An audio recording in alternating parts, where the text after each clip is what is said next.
sebelum kita membuat kesepakatan, Ibu akan minta kalian untuk menuliskan keyakinan kelas supaya kelas kita bisa belajar lebih baik lagi. Setuju tidak? Semangat ya. Hari ini kita akan mulai membuat kesepakatan kelas. Di sini Ibu ada kertas, Ibu akan bagikan. Nanti anak-anak tulis apa yang menjadi keyakinan kelas kalian agar kalian bisa belajar lebih baik lagi. Apa sih keyakinan kelas itu?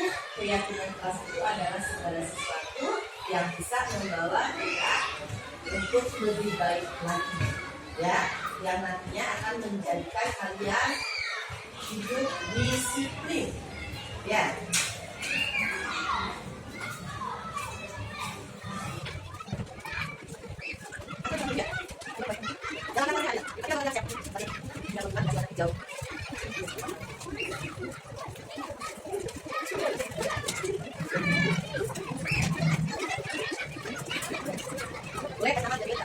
Sudah semua? Ya. Kalau sudah, perhatikan nanti anak-anak akan menuliskan apa yang menjadi keyakinan anak-anak untuk perbaikan belajar anak-anak. Dan ini nanti akan kita buat sebagai kesepakatan kelas. Ada yang mau bantu Ibu dulu? Coba yang mau bantu pegangin dulu, kita tempel dulu.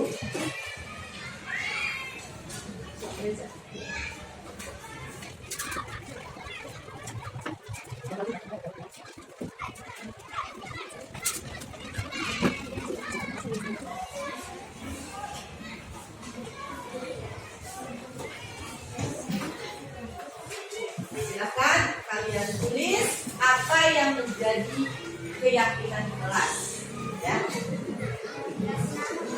Boleh kasih nama, sok silakan tulis.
Sudah semua ya?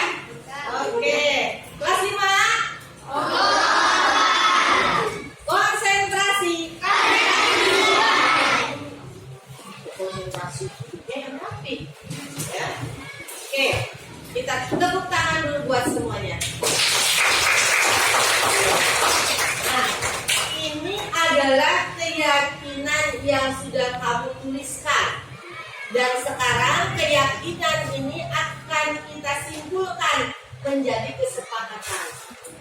Oke, sekarang di sini Ibu melihat ada beberapa di sini berperilaku sopan dan santun, tidak boleh makan dan minum di kelas, Kemudian kesepakatan kelas. Oh, pengen disiplin. Oke, kita ini ya, disiplin kita gabung. Kita pisahkan ya di sini, disiplin.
Oke, di sini kita sudah dapat ya, sudah Ibu kelompokkan dari keyakinan kelas ini. Di sini berarti kita akan membuat kesepakatan kelas ya. Di sini berperilaku sopan dan santun. Kira-kira setuju tidak semuanya? Setuju ya. Berarti yang pertama adalah berperilaku sopan dan santun. Ini berlaku buat semua ya. Setuju ya? Kita harus sopan dalam berbicara, sopan terhadap yang lebih tua, ya, ramah, ya. Berarti di sini kita tulis berperilaku sopan.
Nah, ini ya.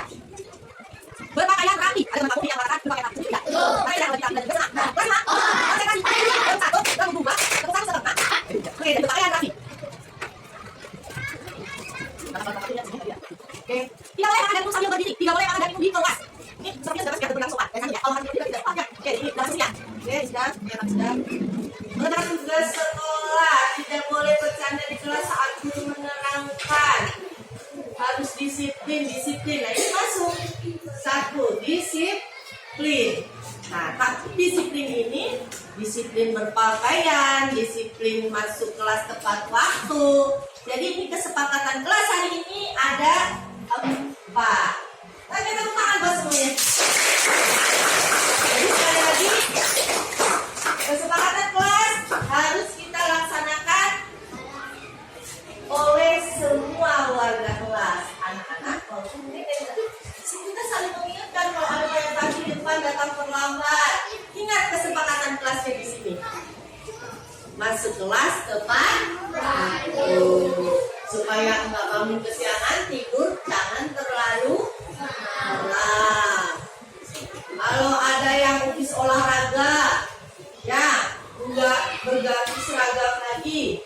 Ingat poin keempat kesepakatan kelas kita, berpakaian rapi. Artinya berpakaian rapi ini masukkan baju, jangan ada yang dikeluarkan, terutama laki-laki. Ya, jadi harus rapi. Oke, bisa? Bisa kelas 5? Kelas 5? Ya.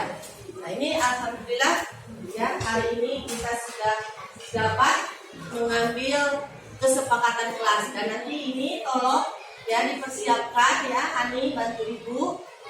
Ini kita buat kesepakatan kelas dan nanti bisa ditulis di sini ya, untuk supaya anak-anak ingat semua. Nanti kita tulis di sini kesepakatan kelas yang sudah kita sepakati. Jadi kayak Assalamualaikum warahmatullahi wabarakatuh. Waalaikumsalam warahmatullahi wabarakatuh.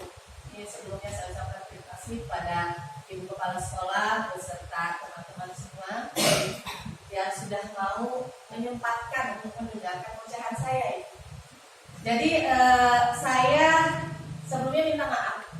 Saya bukan berarti merasa diri saya pandai, tapi saya ingin membagikan sedikit pengalaman saya, di mana saat ini saya sedang mengikuti pendidikan guru penggerak angkatan 7. Nah, pada pendidikan guru penggerak angkatan 7 di modul 1 ini saya mempelajari modul 1.6, yaitu tentang budaya positif.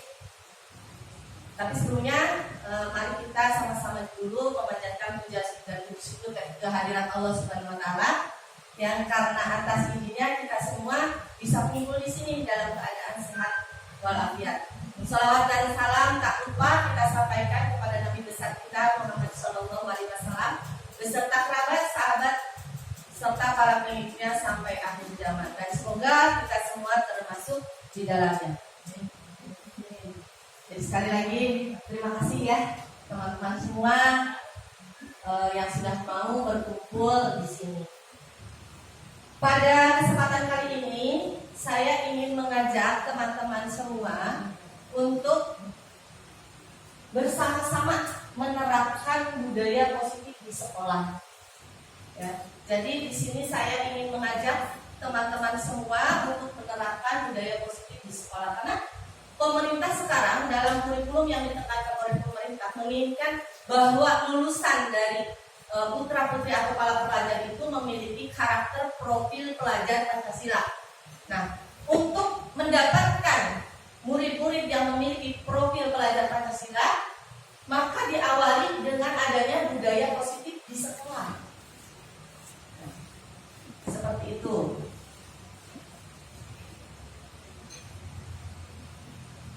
Mungkin di antara teman-teman masih ada yang bertanya atau ada juga yang sudah tahu ya, karena zaman sekarang itu kita belajar tidak dari sekolah saja, kita juga sekarang udah zamannya digital.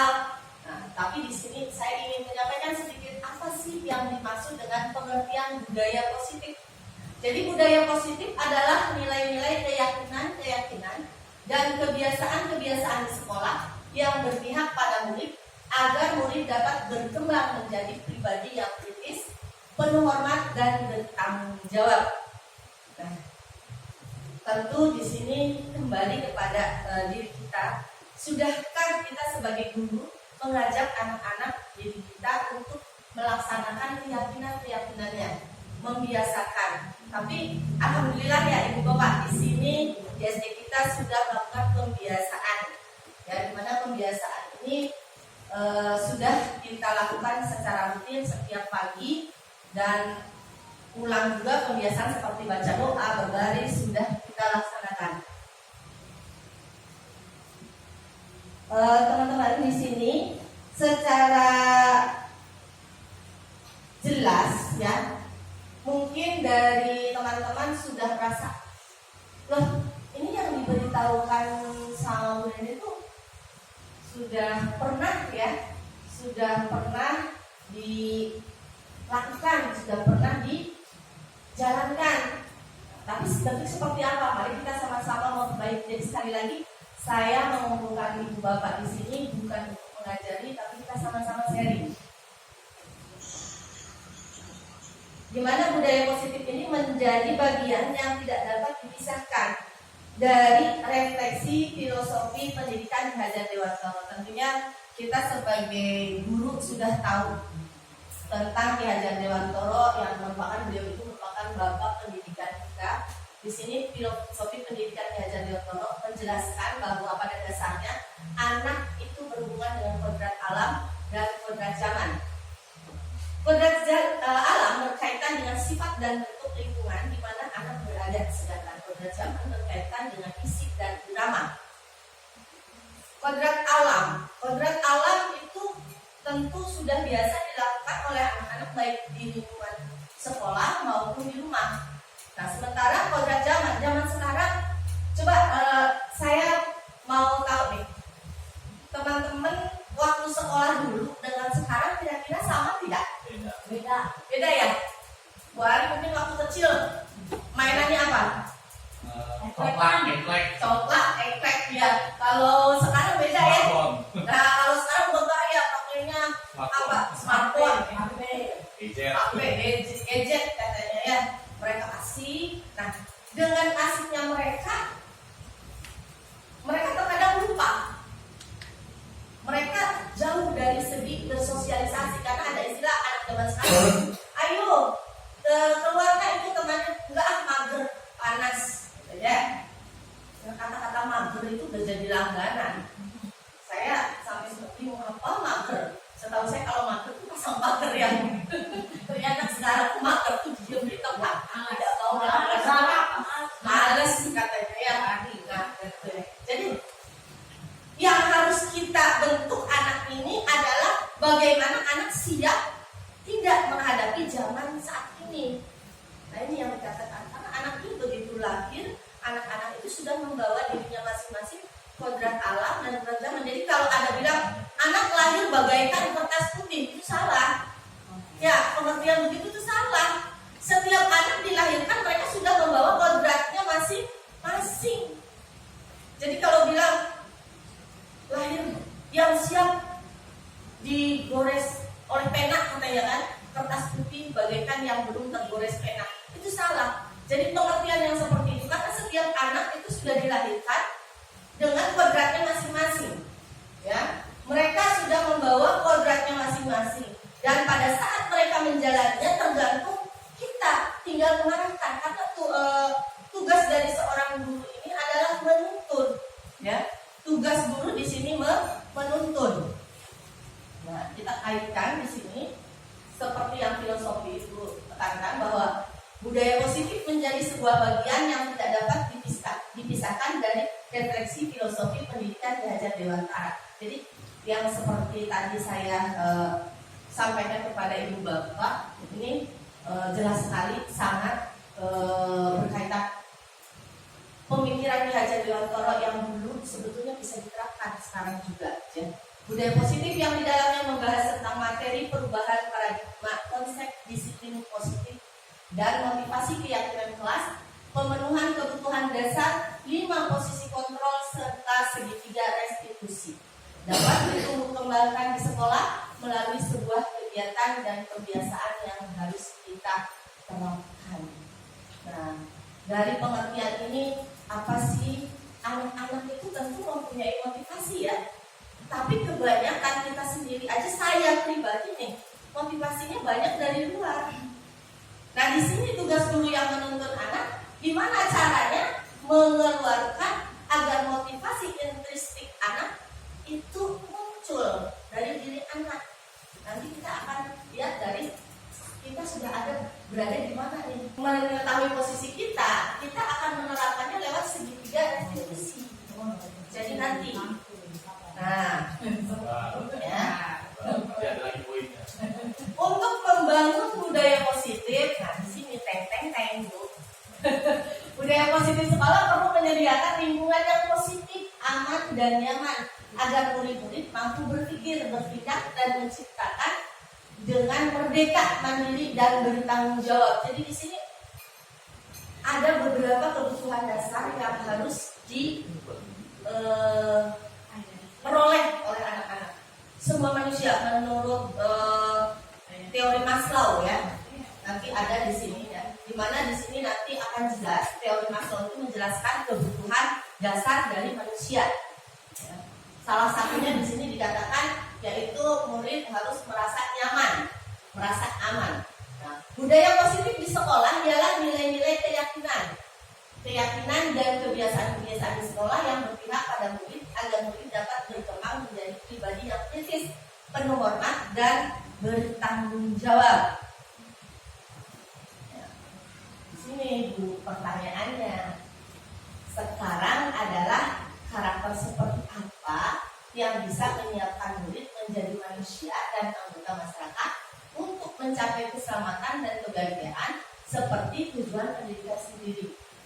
Karena saya ingatkan kembali tujuan pendidikan kita itu yaitu menuntun anak agar anak-anak mencapai kebahagiaan dan keselamatannya baik sebagai manusia maupun sebagai anggota masyarakat. Itu ya tugas kita sebagai guru itu mengantarkan mereka ke situ supaya mereka itu selamat, supaya mereka siap menjadi manusia dan sebagai warga masyarakat. Ya. Jadi tugas kita sebagai guru bukan hanya mengajar anak baca, tulis, itu tidak itu saja, tetapi intinya kepada karakter seperti apa nih. Nanti anak tuh nantinya bagaimana nih? Kalau cuma ngajarin baca, tulis itu tinggal dilatih itu aja ya Bu. Tapi yang sulit di sini. Ya. Karena kita sebagai guru itu harus bisa membawa anak-anak menjadi anak-anak yang selamat nantinya, supaya dia itu menjadi manusia dan sebagai warga masyarakat yang baik. Jika kita mengacu pada negara kita, yaitu Pancasila, maka seperti apa pertanyaan ini? Yang harus kita siapkan adalah ada beberapa karakter yang dapat kita contoh, antara lain beriman, bertakwa kepada Tuhan Yang Maha Esa, dan berakhlak mulia, kreatif, gotong royong, berkebinekaan global, bernalar, kritis, dan mandiri. Nah ini yang dikatakan profil pelajar Pancasila. Jadi kalau lulusan dari SD kita itu sudah memiliki dia rasa beriman yang tinggi, bertakwa kepada Tuhan Yang Maha Esa, berakhlak mulia, memiliki kreatif, bergotong royong, berkebinekaan global, ya, memiliki nalar yang kritis, mandiri, maka sudah tercapai itu apa yang diharapkan, yaitu profil pelajar Pancasila. Seperti itu. Sebagai guru sudah sewajarnya kita menerapkan adanya budaya positif di sekolah, karena tujuannya supaya ada perubahan paradigma yang baru, di mana tujuan dari pemerintah ingin menjadikan para pelajar itu lulusan yang memiliki karakter profil pelajar Pancasila itu bisa tercapai. Nah, untuk membentuk budaya positif di sekolah, kita awali dengan membuat keyakinan kelas. Keyakinan kelas ini akan dilaksanakan oleh seluruh warga kelas yang dapat menciptakan disiplin positif dalam menyusun keyakinan kelas. Sebagai guru harus tahu apa yang menjadi kebutuhan dasar dan peserta didik kita sebagai manusia. Di sini saya ada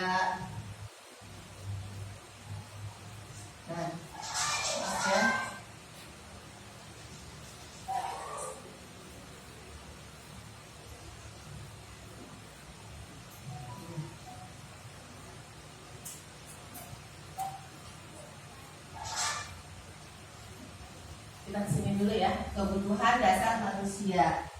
Nah, kebutuhan dasar manusia seperti yang tadi, bahwa kita sebagai manusia menurut teori Maslow itu memiliki beberapa kebutuhan. Ya, kita butuh makan, kita butuh pakaian. Nah, kebutuhan yang terendah dulu, ya kan? Kebutuhan terendah dulu kita itu adalah kebutuhan fisiologis, di mana kita butuh makan, butuh pakaian, butuh tempat tinggal, ya nggak?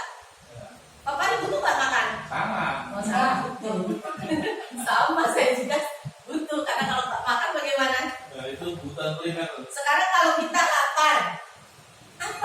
terjadi. Tidak ada yang mau dimakan. Misalnya anak-anak, dia di rumah belum makan, tidak ada uang saku, sementara dia lapar. Apa yang terjadi biasanya? Belajarnya terganggu konsentrasinya. Belajar terganggu. Ada nggak rasa nekat anak itu? Oh, bisa jadi. Bisa ya? Anak mungkin aja nekat mengambil makanan teman.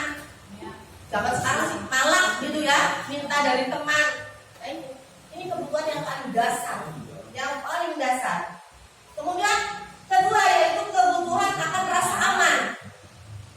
Anak itu memiliki kebutuhan ingin merasakan rasa aman, ingin memiliki rasa nyaman. Kebutuhan dasar yang ketiga yaitu kebutuhan akan rasa memiliki dan kasih sayang. Mereka butuh kasih sayang. Mereka juga butuh pengakuan. Kemudian keempat yaitu kebutuhan akan penghargaan. Mereka butuh dipuji, mereka butuh dimotivasi, dan yang terakhir yaitu kebutuhan akan aktualisasi diri. Artinya di sini mereka ingin menunjukkan. Nah, kalau kebutuhan dasar 1, 2, 3, 4 kita nggak akan bingung. Mereka dengan sendirinya akan menjadi anak-anak yang mandiri. Di saat kebutuhan 1, 2, 3, 4 terpenuhi, maka dia sudah menjadi anak yang mandiri. Ya, karena dia akan berusaha supaya saya diperhatikan orang, ya saya berprestasi. Dia ingin menunjukkan seperti itu. Di sini ada sebuah video.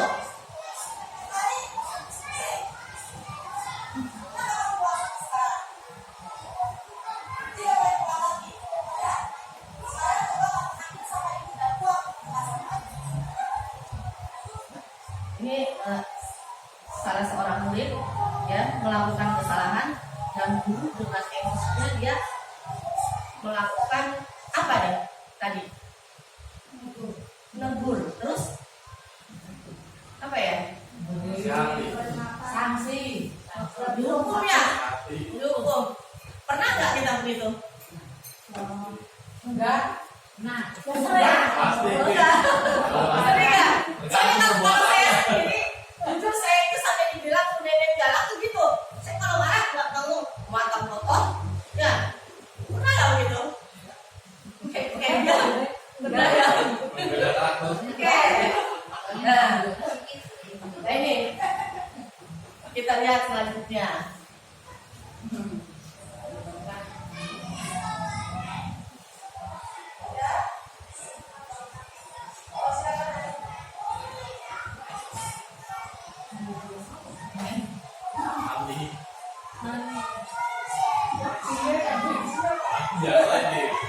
Biasa ini. Akhirnya.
Dari dua video ini ada perbedaan tidak bagaimana sikap yang diperlihatkan oleh guru?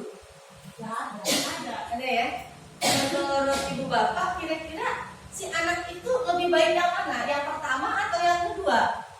Yang kedua. Yang kedua. Oke, kita lanjut ya.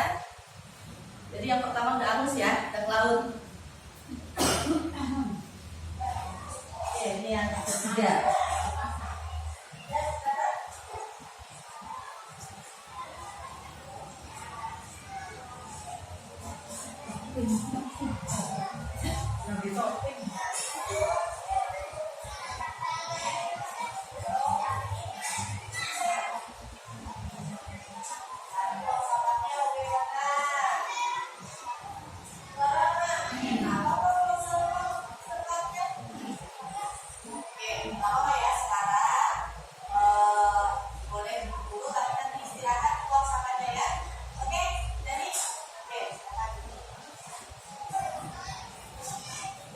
Mulai galau lagi ya Mas Sabar ya.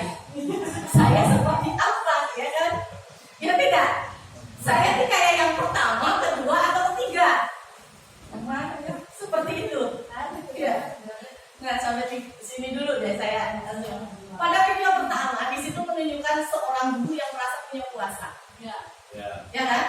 Dia memerintahkan, "Hei, kenapa kamu buang sampah sekarang? Buang sampah sekarang. Cepat." Dia dihukum untuk semua bersihkan. Nah, posisi ini adalah posisi kontrol penghukum. Jadi kalau ibu bapak seperti itu, berarti ibu bapak itu posisinya ada di posisi penghukum, posisi yang paling bawah. Di sini ada 5. Kita mau yang seperti apa? Ya, sombong banget. Karena pernah pengalaman ini. Saya waktu zaman jadi guru SMP, masih waktu itu, saya itu terkenal galak. Jadi kalau ada anak terlambat, "Hei, kamu enak aja datang terlambat, push up."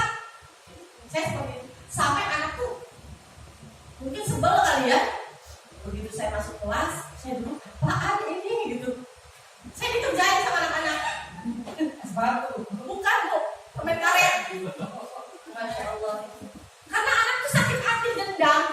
Nah, jadi kira-kira ibu bapak guru masih lanjut mau jadi penghukum? Ya, enggak mau ya. Nah, di posisi yang kedua ini naik setingkat. Makanya tadi saya tanya ibu bapak ke satu apa kedua ya, pengen kedua ya. Tapi ternyata posisi kedua berarti kedua dari bawah itu adalah pembuat rasa bersalah. Anak dikatakan, coba kamu bayangkan, kalau ibu bapak kamu tahu kelakuan kamu, ya si anak tuh diem aja ya nurut. Tapi di hatinya aduh, berarti saya salah banget ya. Si anak itu bisa minder, ya nggak? Iya, saya sudah bikin ibu bapak sedih. Lah, berarti saya salah sama teman-teman. Si anak itu akan punya rasa minder. Nah, itu adalah berarti guru itu memiliki posisi kontrol pembuat rasa bersalah. Jadi kalau memanggil anak yang punya masalah, coba kamu bayangkan bagaimana perasaan ibu. Ibu kecewa banget melihat kelakuan kamu. Jadi dia berpikir, ibunya kecewa sama saya, nanti saya gimana dong? Kan gitu.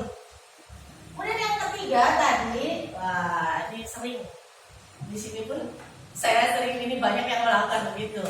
Ini berarti posisi ketiga dari bawah, yaitu sebagai posisi kontrol teman. Jadi kita menganggap anak itu sebagai teman. Bagus, enak begitu. Tapi akibatnya apa yang dirasakan anak? Anak jadinya pelein. Dia akan terus mengulang dan mengulang lagi kesalahannya, ya kan?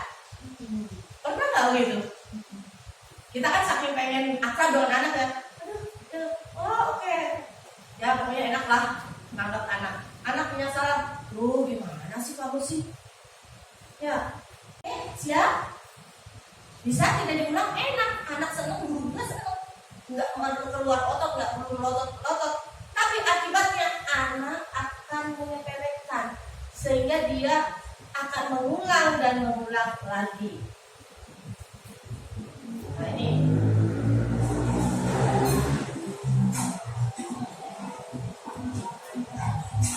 Nah di saat setelah jam istirahat masuk ke kelas, biasa guru kalau mau masuk ke kelas selalu memperhatikan sekitar ya. Ternyata ada anak yang buang sampah sembarangan.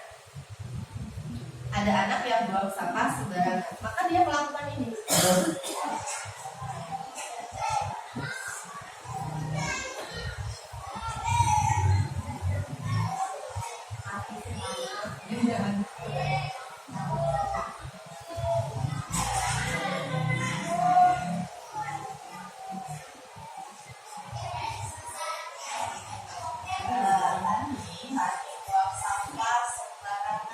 Dia akan mencatat kesalahan anaknya.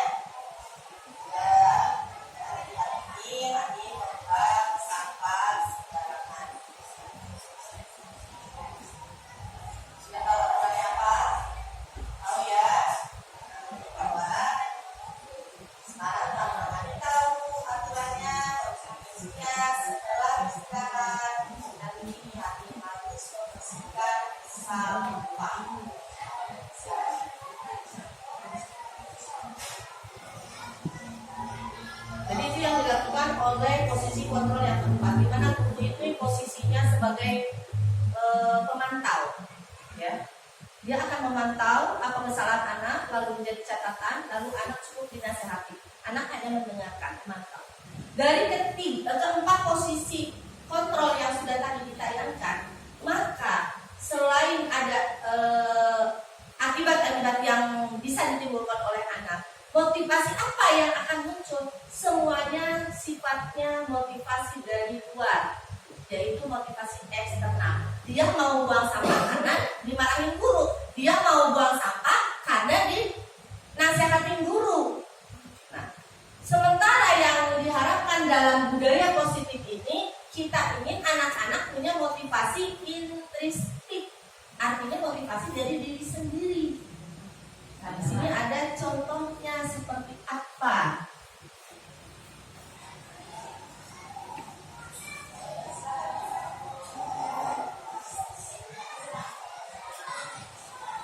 Ada tahu kenapa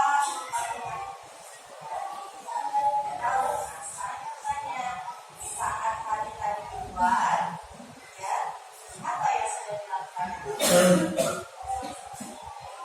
Sampah sembarangan. Nah, kenapa dibuang sampah sembarangan? Biasa saja. Tadi ingat tidak di kelas kita ada selamatkan kelas sampah. Dilarang buang sampah sembarangan. Seperti itu, kejadian tadi boleh tidak diulang. Boleh ya? Bagaimana supaya kejadian itu tidak diulang? Ya, sama-sama pada tempatnya. Jadi mulai sekarang supaya hari ini kita buang sampah sembarangan di sini saja. Kesepakatan kelas kita, ya, buang sampah sembarangan. Kalau gitu hari dari kejadian itu apa yang harus kalian lakukan? Buang sampah supaya apa buang sampah supaya kebersihan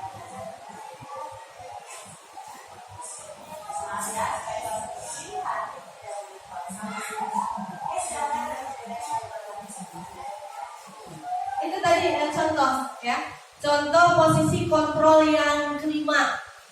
Dan ini saya secara pribadi sedang berusaha pengen seperti ini.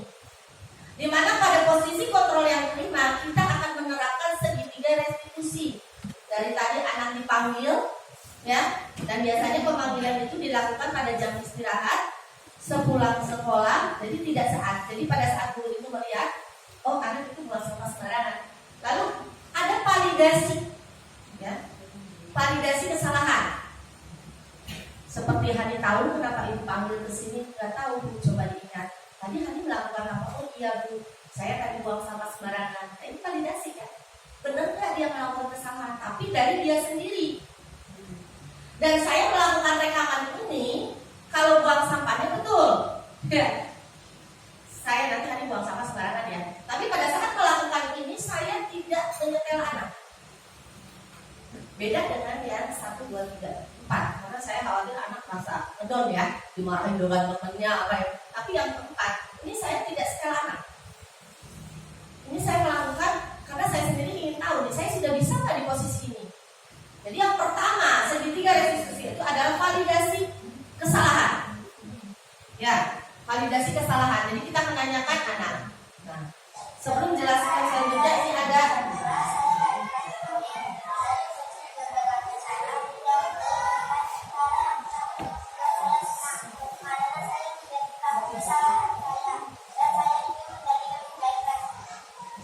itu hasil pengalaman. Saya bertanya pada anak,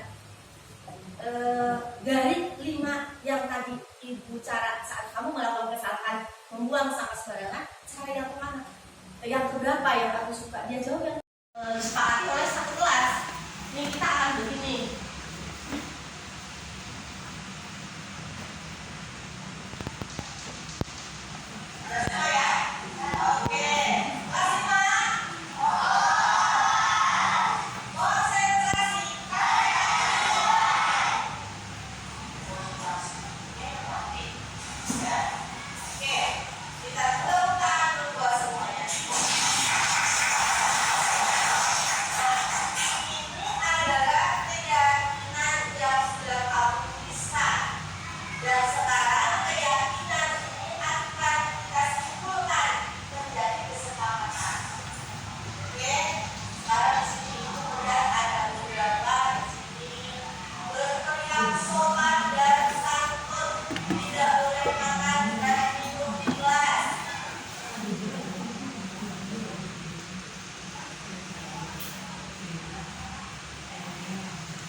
keyakinan yang bermacam-macam itu dikelompokkan, ya, dikelompokkan.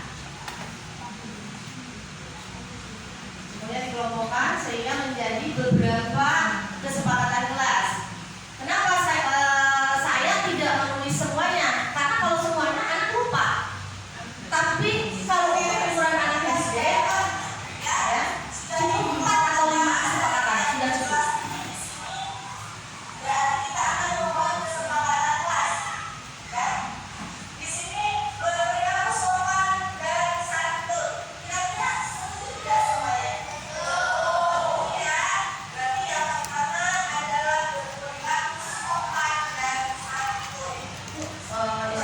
Ada yang nulis sopannya aja, ada yang nulis ramah. Kan kita simpulkan perilaku yang diharapkan oleh anak-anak kelas 5 itu ternyata ingin berperilaku sopan dan santun. Kemudian kita jelaskan sopan itu yang seperti apa, sopannya harus kepada siapa saja, kita jelaskan. Jadi itu udah ada daftar kesepakatan yang pertama. Dan dari keyakinan anak-anak di kelas 5B ini, saya mendapatkan 4 kesepakatan kelas. Jadi mudah diingat. Jadi mereka akan mengontrol diri sendiri, karena yang bisa mengontrol bukan orang lain. Yang bisa mengontrol diri kita adalah diri kita sendiri. Begitu juga anak-anak. Jadi nanti mereka siap, mereka akan paham dengan apa sih yang harus mereka lakukan. Di saat mereka melakukan kesalahan, pada posisi kontrol manajer kita mengingatkan mereka menjadi hafal seperti itu, menjadi ingat.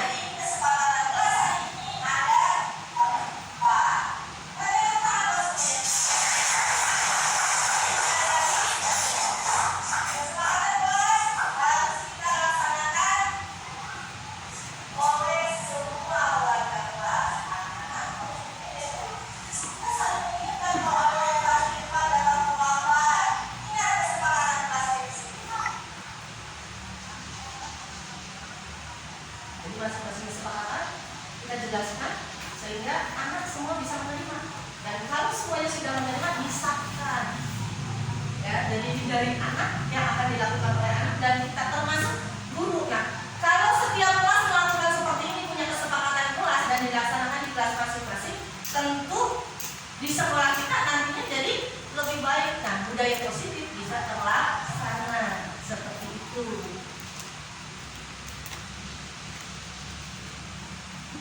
Ini adalah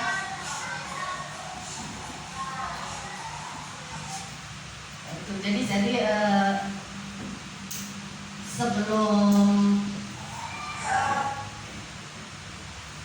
sebelum kita melakukan segitiga restitusi, tentunya kita harus diawali dulu buat keyakinan kelas, ya, kesepakatan kelas. Jadi kalau setiap kelas sudah seperti itu, kira-kira bisa nggak ibu bapak sekolah kita budaya positifnya jalan? Bisa ya. Disiplinnya kira-kira jalan nggak kalau begitu? Jalan. Ya. Apalagi kalau posisi kita manajer. Ya, kan enak manajernya ya. Nggak perlu kita keluar otot. Guru, hai buang sampahnya jangan sembarangan. Nah, kalau kayak saya itu kan begitu kalau lagi marah. Semoga nanti nggak gitu. Nih, setelah kita validasi tindakan yang salah, anak tuh udah ngomong sendiri, ya Bu, tadi saya salah. Kan tadi hanya begitu ya. Padahal saya nggak nyangka tuh, karena sebelumnya sudah ada kesepakatan kelas. Kemudian menanyakan keyakinan. Di kelas kita kan udah kesepakatan. Kesepakatannya apa? Nggak boleh buang sampah sembarangan, gitu kan? Kemudian setelah anak divalidasi, kemudian menanyakan keyakinan, baru kita menstabilkan identitas. Artinya kita akan menunjukkan, ya, motivasi intrinsiktif pada diri anak. Contohnya, jadi Hani sekarang bagaimana? Hani tahu, Hani salah. Jadi apa yang harus Hani lakukan?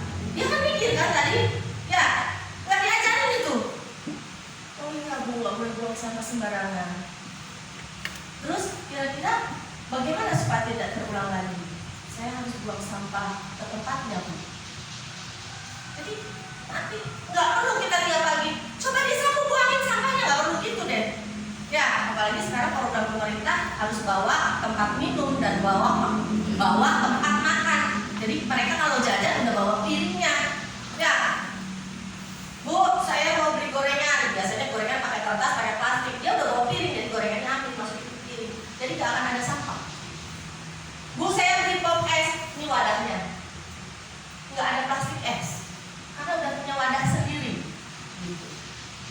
Jadi segitiga restitusi bisa kita terapkan kalau kita sudah mengadakan satu kesepakatan kelas. Dari posisi kita kalau sudah bisa melaksanakan ini, alhamdulillah. Semoga ibu bapak semua bisa berada di posisi manajer, termasuk saya ya, doain ya. Saya juga ingin berusaha karena selama ini jujur aja posisi saya lebih banyak di penghukum, pembuat rasa bersalah itu sering banget saya lakukan, ya. Dan terkadang juga saya melakukan posisi teman, jadi masih jauh banget gitu. Tapi diklat pendidikan guru penggerak ini sedikitnya saya sudah mulai terketuk hati saya. Ibaratnya kalau dibilang bisa ada tobat ya, apa nih? Sharing katanya harus tobat.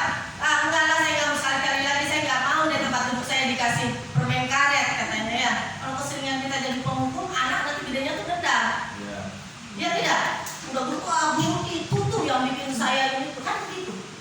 Tapi kalau posisi kita di manajer, insya Allah 20 tahun ke depan atau 15, 10 tahun yang akan datang, jangan kaget kalau ibu bapak ada yang datang mengetuk rumah, kita udah tua, udah pensiun. Bu, masih ingat nggak sama saya? Siapa ya? Saya bu, yang waktu itu sama ibu ini. Oh iya, ternyata dia udah jadi pejabat. Alhamdulillah. Karena dengan memiliki profil pelajar Pancasila, mereka akan lebih berkembang, ya. Jadi sekarang mulai ya, Bu Ija aja tadi saya apa ya Bu Ija? Posisinya apa? Jadi semuanya. Iya sama ya. Kita mengalami semuanya sama. Makanya saya di sini berdiri itu kata saya juga bukan ingin ngajari, yuk bareng-bareng kita merubah diri kita.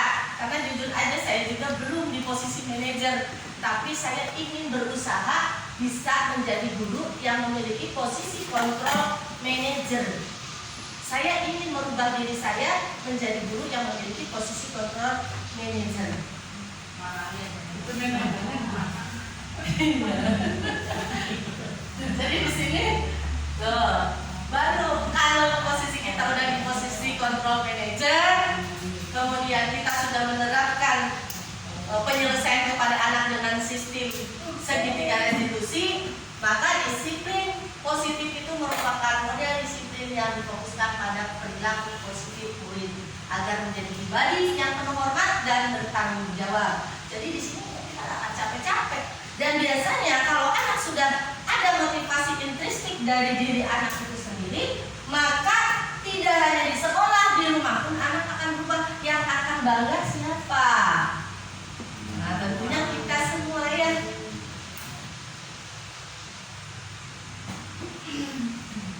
Ini tujuannya apa? Jadi dengan adanya penerapan disiplin yang diterapkan dengan cara segitiga restitusi ini, harapannya tujuannya adalah sebagai disiplin positif. Pelaksanaannya bukan pada bagaimana berperilaku untuk menyenangkan orang lain atau menghindari ketidaknyamanan, namun tujuannya adalah menjadi orang yang menghargai nilai-nilai kebajikan yang mereka percayai. Jadi kan dengan keyakinan itu mereka percaya kalau kita sopan kita akan begini gitu. Kalau kitanya tidak buang sampah, mereka yakin tidak akan kotor. Kalau kita tidak buang sampah, tidak ada nyamuk. Nah dari keyakinan ini yang kita harapkan kebajikan ini. Jadi tujuannya bukan untuk nyenangin orang lain. Asal bapak seneng katanya ya. Kalau misalnya tujuannya asal seneng aja sih, mungkin di belakang kita beda lagi. Tapi tujuannya adalah untuk lebih menghargai nilai-nilai kebajikan yang mereka percayai. Karena memang kesepakatan kelas itu berdasarkan keyakinan atau nilai-nilai kebajikan yang anak-anak yakini. Makanya akan berubah, mereka memiliki rasa disiplin positif. Kalau mereka sudah terbiasa disiplin positif, maka budaya positif di sekolah menjadi muncul. Memiliki posisi kontrol manager.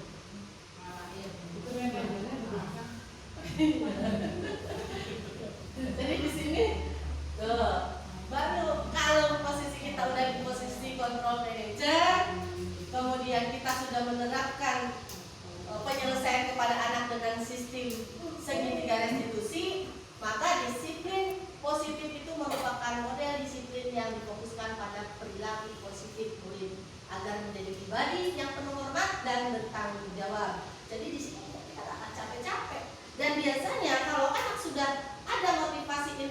dari diri anak itu sendiri, maka tidak hanya di sekolah, di rumah pun anak akan berubah. Yang akan bangga siapa?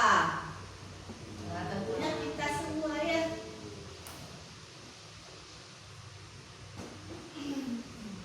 Ini tujuannya apa? Jadi dengan adanya penerapan disiplin yang diterapkan dengan cara segitiga retribusi ini, harapannya tujuannya adalah sebagai disiplin positif. Pelaksanaannya bukan pada bagaimana berperilaku untuk menyenangkan orang lain atau menghindari ketidaknyamanan, namun tujuannya adalah menjadi orang yang menghargai nilai-nilai kebajikan yang mereka percayai.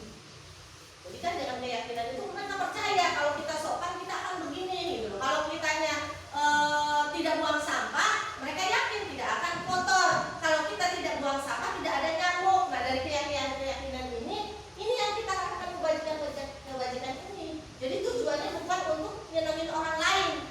Asal Bapak seneng katanya ya.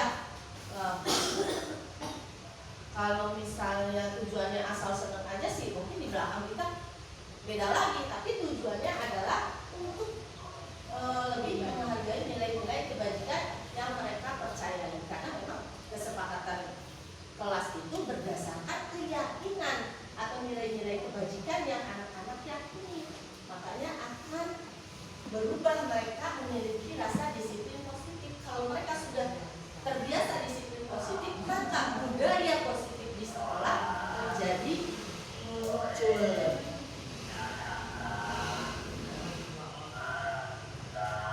Jadi di sini mungkin sedikit kita berbagi pengalaman ya. Kira-kira dari apa yang saya sampaikan, ya dari yang saya sampaikan di sini,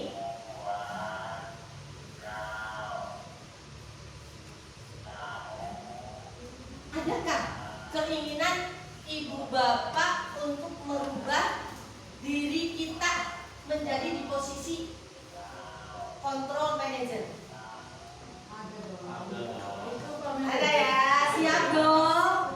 Ya, jadi kita sama-sama ya, kita berjuang agar pendidikan di negara kita ini bisa lebih maju lagi dengan cara merubah diri kita menjadi berada di level posisi kontrol manager.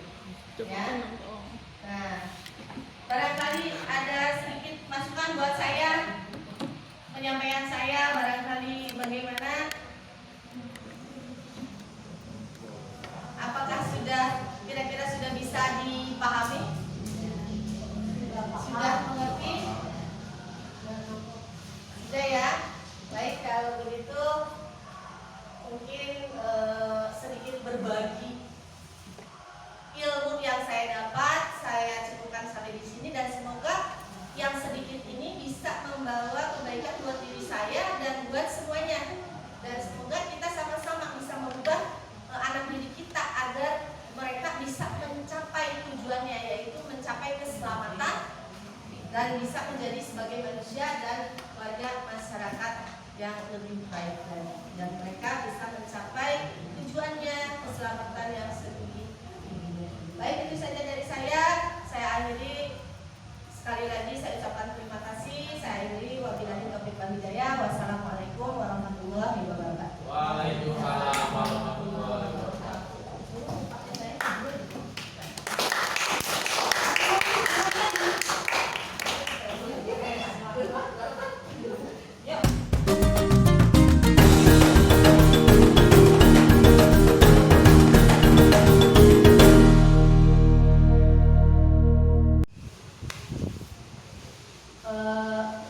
Begini Pak Parik, tadi kan saya menyampaikan apa yang saya sudah dapat di modul 1.4 budaya positif.